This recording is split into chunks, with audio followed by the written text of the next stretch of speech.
almost nonplussed, but of course, not really. So I want to talk on a little bit broader scale for just a few minutes. What's the origin of Alma? Alma, I don't need to tell you how important Alma is. I don't need to tell you what it is.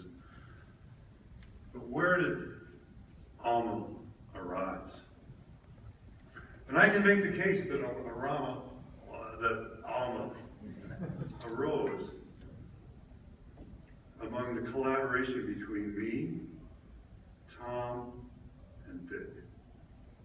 And the story goes like this.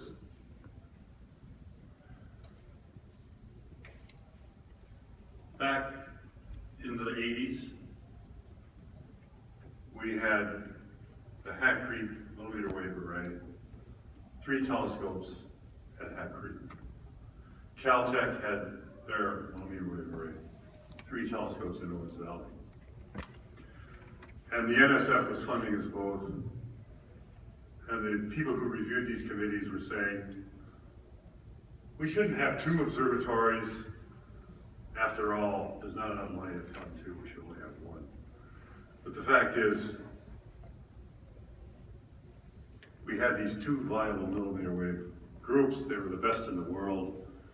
It would be crazy to shut down any of them. So what did we do? Well, we either had to collaborate and join or die.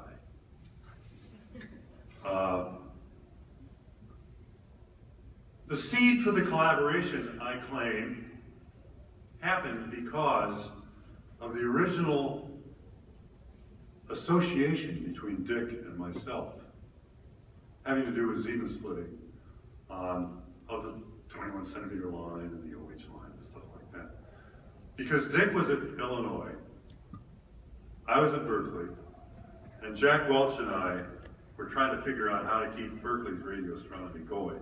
I said, well, maybe if I get a hold of Crutcher at Illinois, maybe we can get Illinois to join us. And well, one thing led to another, and that worked. And then there was this guy named Leo Blitz who had been a postdoc at Berkeley. And I suggested to Jack, well, maybe we could get Maryland to also join us. And so out of those little seeds of acquaintance between Dick and I as a result of my being on his thesis exam and stuff like that, and we're working together with him for a little bit.